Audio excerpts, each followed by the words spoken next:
for 21 days, 22 days in Penrith. So we really do need this rain, which isn't really in the forecast at the moment. And it's unusual for us to say that, isn't it, Carol? It really is. Yeah. Carol, thank you very much indeed. We're going to stay with this because, as Carol's been telling us, this spring is on track to be the driest since records began. The Environment Agency now warning of possible water shortages. And we've got a map that we can show you here. The effects of the warm weather are already being seen in waterways across the country, with those latest figures showing 14 of England's rivers now experiencing exceptionally low river flows. Well, let's go to one of them. Our reporter Jessica Lane is in Chesterfield for us this morning, where the Canal Trust has had to cancel cruises due to the low water levels in the nearby River Rother. Jess is there. Good morning to you. No movement on the canals. Morning.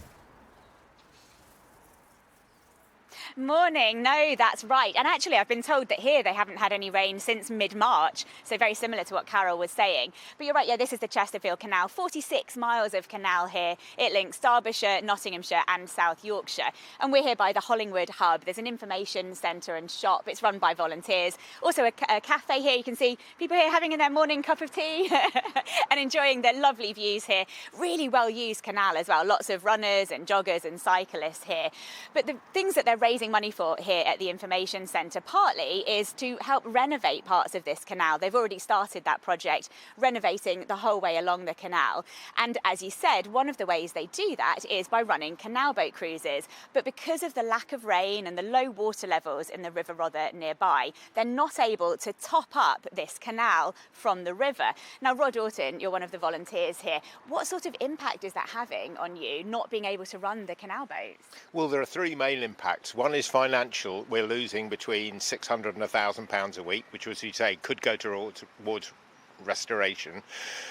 Our passengers are not very happy because they can't have their trips. If you've booked a birthday charter, or early next month we got a wedding charter, I mean, they can't rearrange that. And the third is on the general tourism industry in Chesterfield itself, because lots of people come for a boat trip and then they go to the Crooked Spire or the market or something, and if they can't do that, then Chesterfield is losing out as well as us. And you've had to stop the canal boats before, but never this early on in the year? No, 3 years ago we had to stop, but that was in August.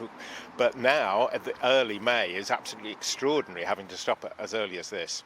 And very concerning for everyone here. You can see this is the lock that they would normally open up, but they can't open this lock because the water would then drain away. And they would normally, as I said, be topping it up from the river. Matt Gable from the Environment Agency, you're having to stop canals like this topping up from rivers, aren't you? Why is that? Well, our role at the Environment Agency is to protect people and the environment, and part of that is about managing water resources. And because we're experiencing the driest spring in 69 years, that's meant that we've had to limit the amount of water that can be taken from rivers. And unfortunately, that does mean real-world impacts like we're seeing here at Chesterfield. And we're not currently in a drought and we don't currently have a hosepipe ban, but are there things that we can and should all be doing just to help situation? Absolutely. I mean, water isn't an unlimited resource, and we can all do things to protect that resource. At home, just simple things like turning the tap off when we brush our teeth. If we need to wash the car, use buckets, and use things like water butts in the garden for watering. And we're also working with the water companies to help them and urge them to reduce the amount of leaks on their network. Matt, thank you very much. And if you just come this way, you can just see the two canal boats. So normally at this time of year, I'm told they would be travelling up and down the canal 3 or 4 times a week, but they've been moored up there since Sunday. And the Canal Trust say that the concern is that until there's been a substantial amount of rain over quite a few days, they're not going to be able to open up this lock. They're not going to be able to top up from the river. So it looks like those boats are going to be stuck there for a little bit longer. Jess, thank you very much indeed. And as Carol said, we might have to wait a little while for more rain, more than a week.